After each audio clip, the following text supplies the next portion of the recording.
But এই rail লাইনের একটা সমস্যা এখন রয়েছে স্যার, যে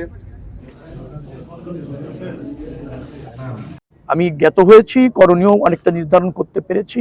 আশা করি এটা বাস্তবায়ন করবার জন্য ঢাকায় ব্যাক করেই মন্ত্রণালয়ে গিয়ে এই সিদ্ধান্ত, এবং কিছু কিছু জিনিস আছে যেটা প্রধানমন্ত্রীর সাথে আলোচনা করার প্রয়োজন। আমি দৃঢ়ভাবে বিশ্বাস করি যেগুলো আমি ফাইন্ড আউট করতে পেরেছি, আলোচনা করলে তিনি নির্দেশনা দিবেন এবং পরবর্তীতে কার্যক্রমটা শুরু করতে পারবো, যা আমাদের এই অঞ্চলের মানুষ, কর্মসংস্থান, অর্থনীতি সব কিছুতে একটা বড় ভূমিকা, যোগাযোগ সব কিছুতে একটা বড় ভূমিকা রাখতে পারবে বা আমরা রাখতে সক্ষম হবো বলে মনে করছি।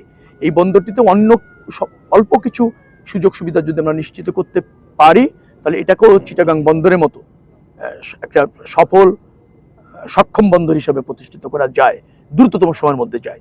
এবং সেখানে 180 দিনের মধ্যে, অর্থাৎ আমার সরকারের 6 মাসের একটা অগ্রাধিকার চিহ্নিত করে বাস্তবায়ন করার অঙ্গীকার আছে। তো সেই জায়গাটাও আমি চিহ্নিত করতে পেরেছি।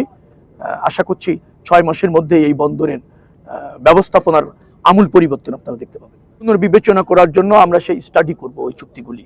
যদি সেটা দেশের স্বার্থ রক্ষা করে হয়, আমাদের জন্য যদি সেটা সহায়ক হয় এবং আমাদের স্বার্থ যদি রক্ষা থাকে, ডেফিনেটলি সেটা করা যাবে।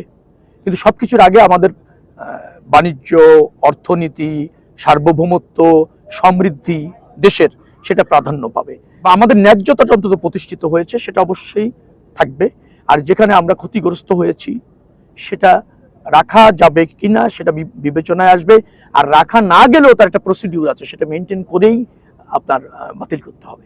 তো এই জায়গাটা একদিন দুই দিনের নয়, এটা একটা প্রক্রিয়া চলছে। নিশ্চয়ই আমরা স্বচ্ছতার সাথে, জবাবদিহিতার সাথে, দেশের স্বার্থে বিবেচনা করেই সিদ্ধান্তগুলি নিব।